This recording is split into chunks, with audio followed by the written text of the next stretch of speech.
أعوذ بالله من الشيطان الرجيم. بسم الله الرحمن الرحيم.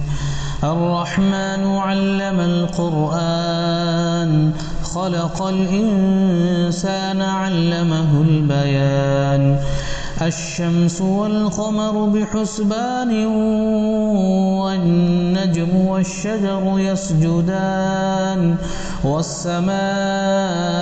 رفعها ووضع الميزان ألا تطغوا في الميزان وأقيموا الوزن بالقسط ولا تخسروا الميزان والأرض وضعها للأنام فيها فاكهة والنخل ذات الأكمام والحب ذو العصف والريحان فبأي آلاء ربكما تكذبان خلق الإنسان من صلصال كالفخار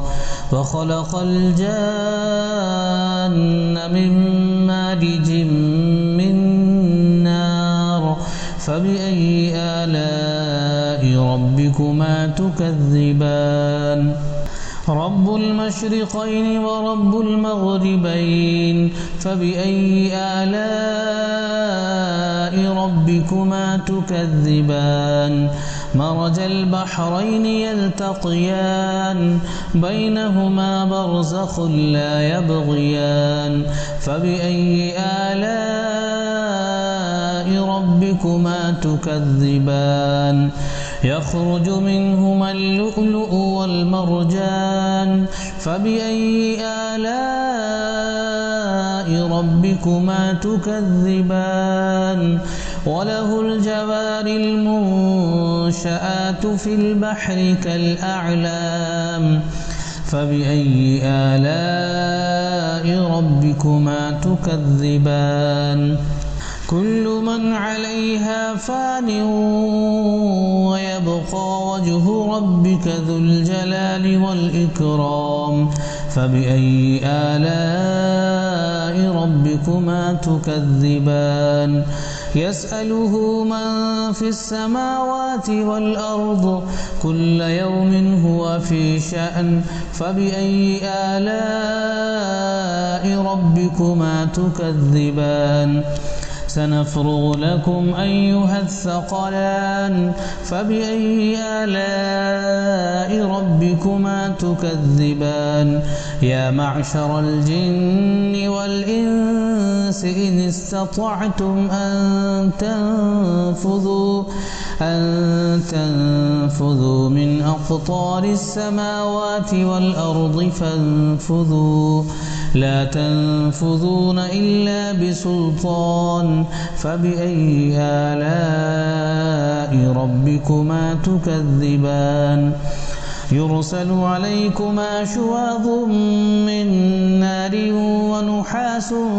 فلا تنتصران فبأي آلاء ربكما تكذبان فإذا انشقت السماء فكانت وردة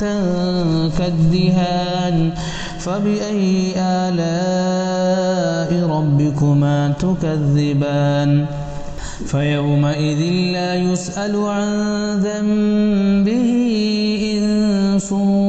ولا جان فبأي آلاء ربكما تكذبان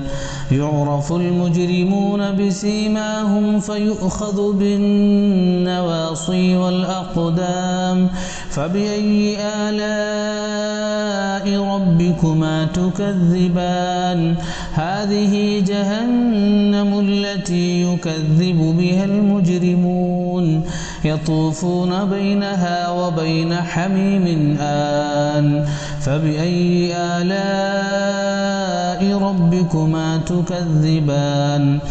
ولمن خاف مقام ربه جنتان فبأي آلاء ربكما تكذبان ذواتا أفنان فبأي آلاء ربكما تكذبان فيهما عينان تجريان فبأي آلاء ربكما تكذبان فيهما من كل فاكهة زوجان فبأي آلاء ربكما تكذبان متكئين على فرش بطائنها من استبرق وجنى الجنتين دان فبأي آلاء ربكما تكذبان فيهن قاصرات الطرف لم يطمثهن إنس قبلهم ولا جان فبأي آلاء ربكما تكذبان كأنهن الياقوت والمرجان فبأي آلاء ربكما تكذبان هل جزاء الإحسان إلا الإحسان فبأي آلاء ربكما تكذبان ومن دونهما جنتان فبأي آلاء ربكما تكذبان مدهامتان فبأي آلاء ربكما تكذبان فيهما عينان نضاختان فبأي آلاء ربكما تكذبان فيهما فاكهة ونخل ورمان فبأي آلاء ربكما تكذبان فيهن خيرات حسان فبأي آلاء ربكما تكذبان حور مقصورات